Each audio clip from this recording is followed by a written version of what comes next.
Hello, Assalamu alaikum, and a very good afternoon to you all.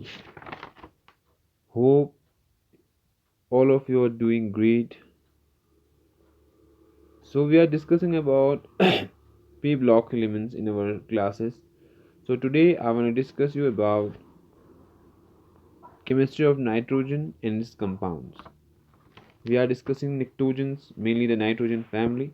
So, today we are discussing about chemistry of nitrogen and its compounds. So, our first topic or our first discussion topic is dinitrogen. Dinitrogen, और we can say into dinitrogen. जैसे हमारे पास nitrogen की जब बात करते हैं तो लगभग हमारे एटमॉस्फेयर में सबसे ज़्यादा जो अवेलेबल गैस है, एबंडेंट गैस है, एबंडेंस जिसकी ज़्यादा है, वो हमारे पास नाइट्रोजन है। लगभग 78 to 79% हमारे इन्वायरमेंट में जो हमारे पास एग्जिस्टेंस है गैस का, वो है नाइट्रोजन।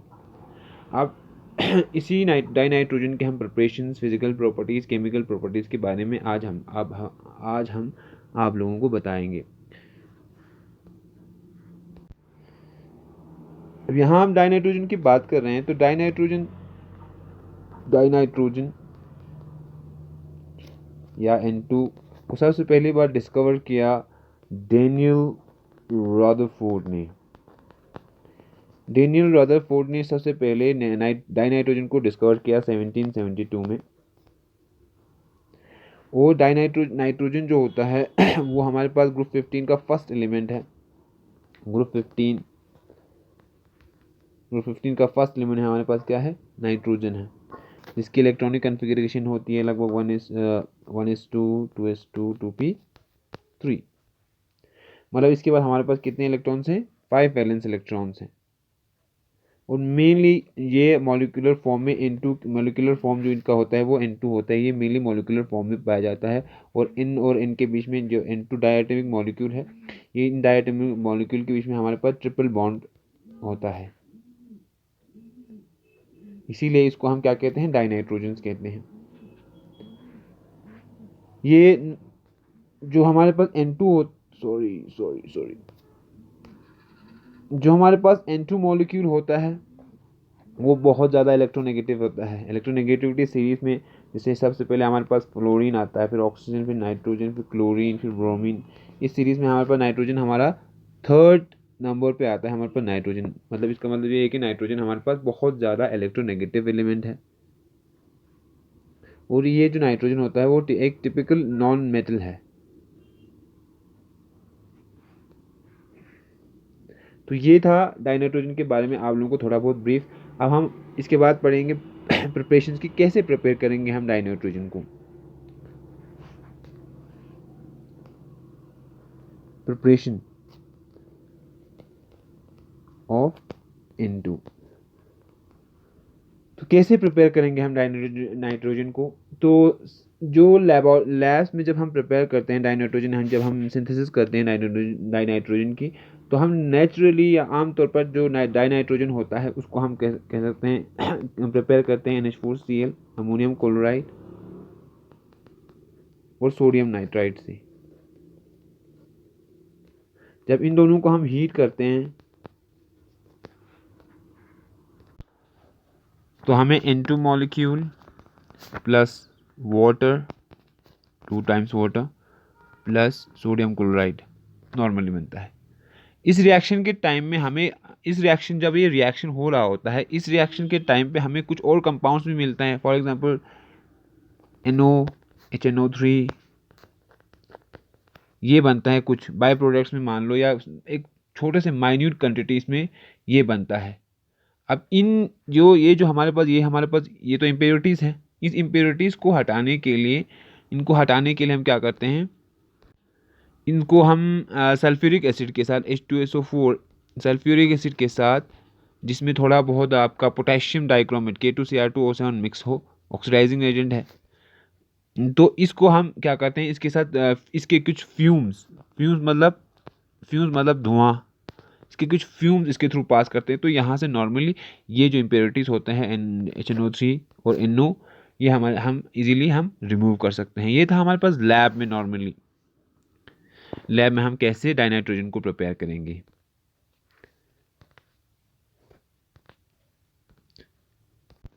वैसे हम जिसे हमने कहा कि इसको हम लैब में प्रिपेयर कर सकते हैं, वैसे हम थर्मल डिकम्पोजिशन के थ्रू भी इसका क्या कर सकते हैं, हम प्रिपरेशन कर सकते हैं। तो डिकम्पोजिशन रिएक्शन कौन सा रिएक्शन होता है, थोड़ा बहुत आप लोगों को लिख दें हम। डिकम्पोजिशन रिएक्शन वो रिएक्शन होता है जिसमें आपका कोई कम्प्लेक्स मॉलिक्यूल है, उसको हम हीट की वजह से या सनलाइट की वजह से या इलेक्ट्रिसिटी की वजह से, हीट को हम थर्मल डिकम्पोजिशन कहते हैं, सनलाइट को हम फोटो केमिकल डिकम्पोजिशन कहते हैं, इसको हम इलेक्ट्रिकल डिकम्पोजिशन कहते हैं, जिसको इलेक्ट्रिसिटी के थ्रू अगर कर रहा हो तो वो कोई कम्प्लेक्स मॉलिक्यूल है हमारे पास, उस कम्प्लेक्स मॉलिक्यूल को जब हम फर्दर डिवाइड करें, मतलब सब छोटे छोटे मॉलिक्यूल्स में या सब डिवाइड हो जाए ये बड़ा मॉलिक्यूल छोटे छोटे कंपाउंड्स में, तब हम इस टाइप ऑफ रिएक्शन को कहते हैं हम डिकम्पोजिशन रिएक्शन।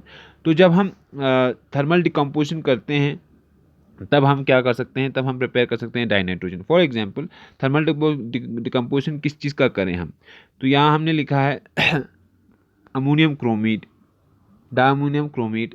तो अब ये डायमोनियम क्रोमेट को जब हम डिकम्पोज करेंगे या हीट करेंगे थ्रू थर्मल डिकम्पोजिशन, तो हमारे पास क्रोमेट बनेगा, नाइट्रोजन बनेगा और वाटर बनेगा। अब इस रिएक्शन को याद करने के लिए, नॉर्मली याद नहीं रहते नॉर्मली, तो हम आम लोग तो नॉर्मली याद रखने के लिए आपको यहाँ ट्रिक बताते हैं। तो नॉर्मली आप सब लोगों को इस चीज़ का पता होगा कि K2Cr2O7 ये मॉलिक्यूल आपने नॉर्मली देखा होगा। तो यहाँ पे ऑक्सीडेशन नंबर्स देख लो एक बार कि K2 K पे +1 ऑक्सीडेशन स्टेट होता है, तो यहाँ पे 2 मॉलिक्यूल हैं तो +2 ऑक्सीडेशन स्टेट है। तो अब यहाँ पे 2 ऑक्सीडेशन स्टेट है, तो इस चीज़ को न्यूट्रलाइज करने के लिए यहाँ पे कितना होगा, -2 ऑक्सीजन स्टेट होगा पूरे मॉलिक्यूल में, Cr2O7 में। तो यहाँ से हमने ये जाना कि Cr2O7 को न्यूट्रलाइज करने के लिए हमारे पास 2 पोटेशियम के मॉलिक्यूल चाहिए, दो पोटेशियम चाहिए। तो सीधे यहाँ पे पोटेशियम की जगह हम अमोनियम रख सकते हैं, पोटेशियम डाइक्रोमेट की जगह, पोटेशियम क्रोमेट की जगह हम अमोनियम क्रोमेट जब बनाएंगे तो हम क्या करना पड़ेगा, नॉर्मली हमें अमोनिया रखना पड़ेगा यहाँ। तो सीधे रख लो यहाँ Cr2O7 आपके पास पहले है, अब यहाँ अमोनिया NH4 2, ये NH4 2 हमारे पास क्या है, ये NH4 2 ही हमारे पास क्या है, अमोनियम डाइक्रोमेट है, अमोनियम डाइक्रोमेट है ये NH4 2, NH4Cr2O7। अब यहाँ पे सेम है आपका ऑक्सीजन नंबर का सीन। अब जब इसको हम थर्मल डिकम्पोजिशन करेंगे, थर्मल डिकम्पोजिशन का मतलब है जब हम इसको हम हीट करते हैं, तो आप सीधे देख लो यहाँ पे NH4 है ना, सॉरी। अब इस रिएक्शन में देख लो आप, यहाँ पे कितना NH4 2 है, मतलब कितने हाइड्रोजन थे, 8 हाइड्रोजन है। तो नॉर्मली 8 हाइड्रोजन का मतलब है कि हम इजीली यहाँ से 4 वाटर मॉलिक्यूल को हम रिमूव कर सकते हैं, 4 वाटर मॉलिक्यूल।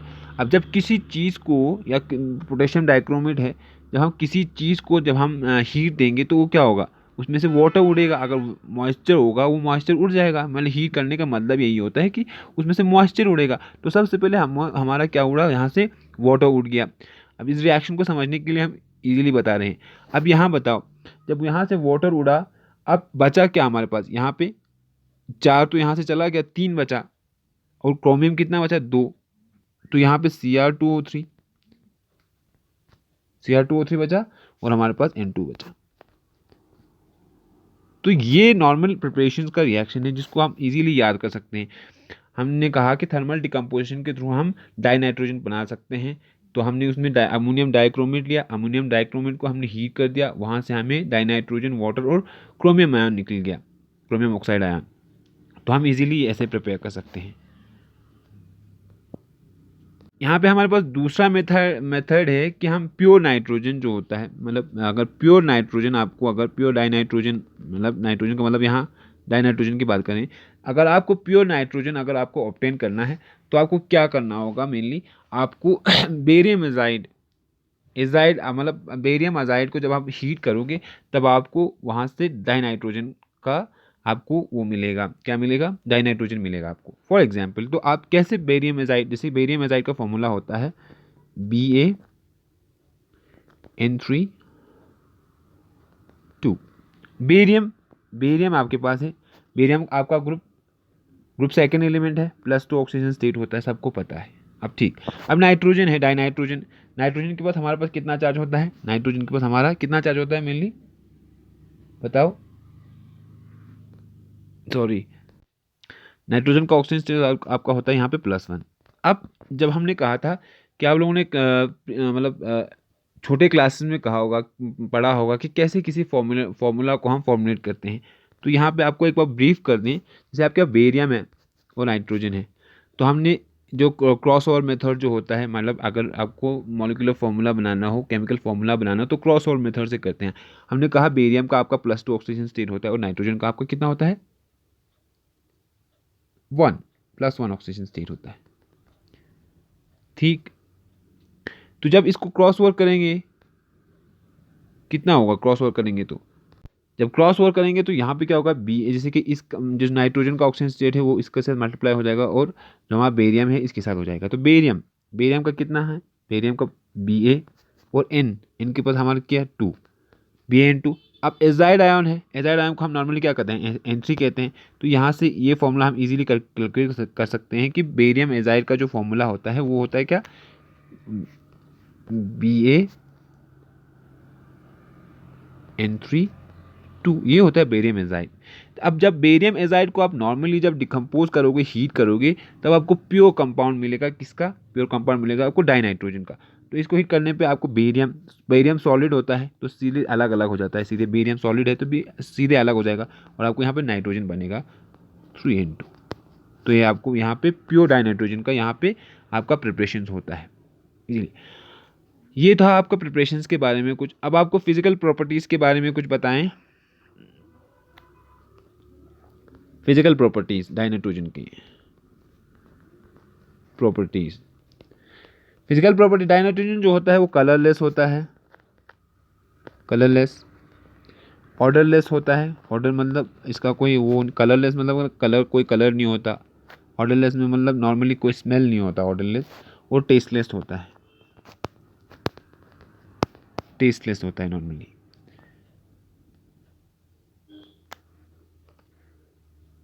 इसकी मतलब नाइट्रोजन के हमारे पास मेनली 2 आइसोटोप्स होते हैं। आइसोटोप्स कंपाउंड हमें same atomic number but different mass number, N14 और N15, ये हमारे पास आइसोटोप्स हैं नाइट्रोजन के। नॉन टॉक्सिक होता है, मतलब जहरीला नहीं होता। लाइटर होता है इस कंपेयर टू एयर, इसीलिए हम इसको क्या करते हैं, नॉन ऑक्सीडाइजिंग एजेंट की तरह यूज़ करते हैं। फॉर एग्जाम्पल जो हमारे पास नाइट्रोजन की वेपर डेंसिटी होती है वो 14 होती है इस कंपेयर टू हमारे पास ऑक्सीजन। ऑक्सीजन हमारे पास ज़्यादा डेंस होता है इस कंपेयर टू हमारे पास नाइट्रोजन। वाटर में कम सॉल्युबल होता है, वाटर सॉल्युबिलिटी कम होती है।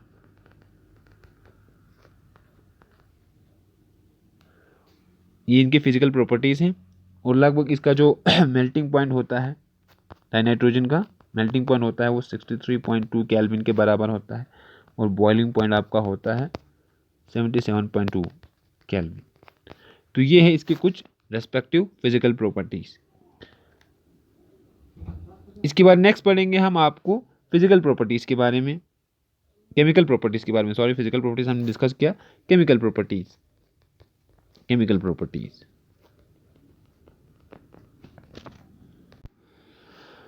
जो N2 मॉलिक्यूल होता है नॉर्मली केमिकली अनरिएक्टिव होता है, अनरिएक्टिव रूम टेम्परेचर पे। RT मतलब रूम टेम्परेचर, रूम टेम्परेचर पे ये रिएक्टिव नहीं होता। और न एक मतलब इजीली फ्लेमेबल नहीं होता, कंबस्टेबल मतलब इजीली जला नहीं सकते हैं, कंबस्टेबल या इजीली फ्लेमेबल नहीं होता ये। जैसे हमने पहले भी कहा कि डाइनाइट्रोजन, आपके पास जो डाइनाइट्रोजन N2 मॉलिक्यूल होता है वो इनके बीच में हमारे पास 3 ट्रिपल बॉन्ड होता है, N ट्रिपल बॉन्ड N होता है। और उनका बॉन्ड डिस्टेंस जो बराबर होता है, बॉन्ड डिस्टेंस लगभग 109.8 डिग्री 8 पिकोमीटर सॉरी के बराबर होता है।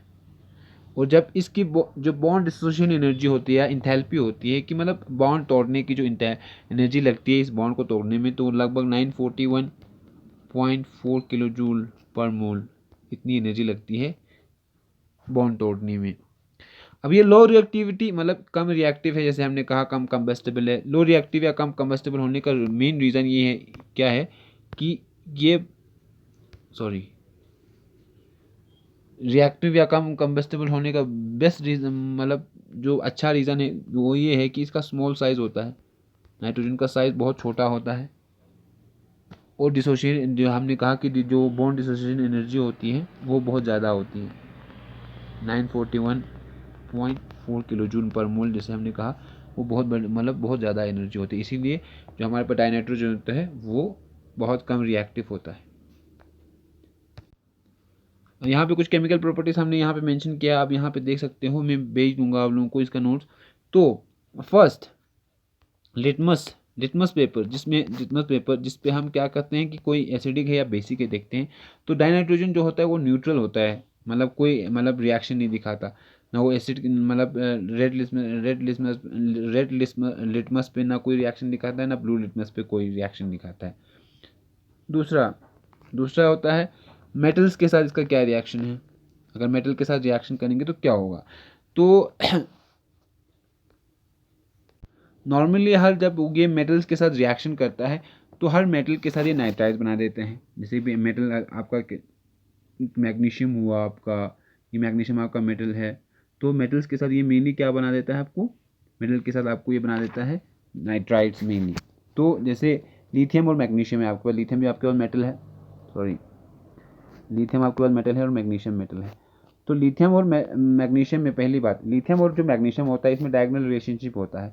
डायगोनल रिलेशनशिप किसको कहते हैं, डायगोनल जैसे कि आपका पीरियोडिक टेबल होता है, ये पीरियोडिक टेबल है आपका, तो यहाँ पे आपका एक कोई एलिमेंट है और यहाँ पे, तो इन दोनों के बीच में जो क्या होता है डायगोनल रिलेशनशिप होता है। तो डायगोनल रिलेशनशिप में आप क्या होता है कि मेनली जो एलिमेंट्स होते हैं वो सेम फीचर्स या सेम फिजिकल या केमिकल प्रॉपर्टी शो करते हैं। तो लिथियम मैग्नीशियम हुआ, कैल्शियम हुआ, अल्मोनियम हुआ, ये सब के सब जब N2 आपके रिएक्शन करता है तो मेनली क्या बनाता है, नाइट्राइड्स बना देता है, जैसे कि Li3n या Mg3n2। अब ये फॉर्मूला Mg3n2 जो फॉर्मूला हमने यहाँ पे बनाया है, आप लोगों को स्कूल्स में या मतलब 9-10 क्लास में आप लोगों ने पढ़ा होगा कि हम कैसे बनाते हैं। तो जैसे ऐसे कहते थे कि मैग्नीशियम है आपके पास, तो मैग्नीशियम का आपका वैलेंस या ऑक्सीडेशन स्टेट या लास्ट मैग्नीशियम के जो ऑक्सीजन स्टेट होता है या वैलेंस शेल में कितने इलेक्ट्रॉन मिलेंगे मैग्नीशियम के, तो +3 ऑक्सीजन स्टेट दिखा देता है, और नाइट्रोजन का 2 होता है। तो जब हम क्या करते हैं, जब इसका फॉर्मुलेट करते हैं या फॉर्मूला बनाते हैं तो ऐसे करते थे कि क्रॉस ओवर कर देते थे। क्रॉस ओवर करने पे आपका Mg2n3, जो Mg2n3 है आपका क्या है, ये मैग्नीशियम नाइट्राइड है। तो मेटल्स के साथ जब कंबाइन होता है तो मेनली क्या बनाता है, आपका नाइट्राइड बना देता है।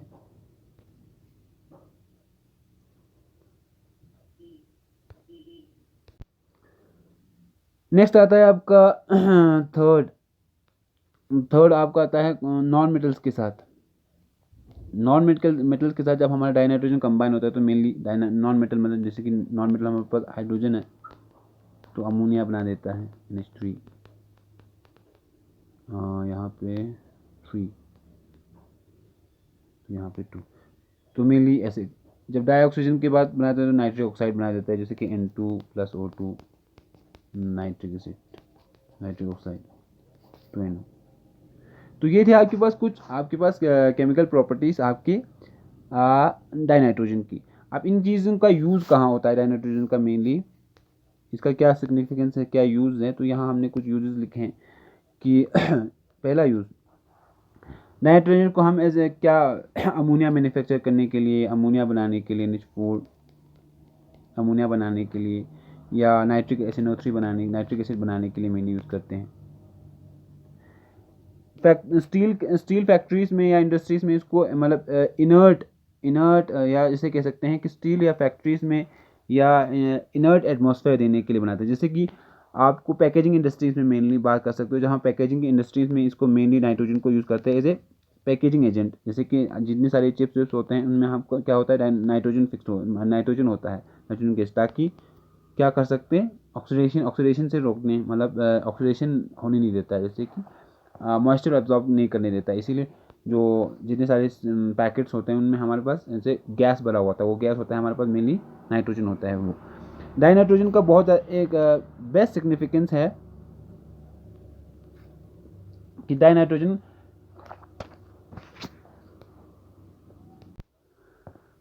बेस्ट यूज़ ये है कि क्रियो सर्जरी में यूज़ होता है, CRYO cryo surgery SURGRY cryo surgery. अब ये क्रियो सर्जरी क्या होता है, मेनली जैसे आपके पास ट्यूमर हो गया हो आपके बॉडी में, या आपका कोई टिश्यू खराब हो गया हो, या आपका कोई ऑर्गन खराब, मतलब टिश्यू, मेनली टिश्यू खराब हो गया हो, या आपके ऑर्गन में, किसी के ऑर्गन में ट्यूमर व्यूमर जमा हो गया हो, तब हम उसमें क्या करते हैं, डाइनाइट्रोजन मतलब इंजेक्ट करते हैं। वो डाइनाइट्रोजन क्या करता है कि वहाँ से उस ट्यूमर को फ्रीज करा देता है, और फ्रीज करके वहाँ से हम इजीली रिमूव कर सकते हैं। तो ये डाइनाइट्रोजन का सबसे बड़ा एप्लीकेशन है, मतलब ह्यूमन पर्सपेक्टिव में या बायोलॉजी के पर्सपेक्टिव में। तो होप आप लोगों को ये वाला टॉपिक समझ में आया हो। काफ़ी इंटरेस्टिंग टॉपिक है ये। तो इसको थोड़ा बहुत आप गो थ्रू करें, इसके बाद हम ऑनलाइन क्लास में फिर से एक बार इसको डिस्कस करेंगे। Thanks for the time and thanks for the session.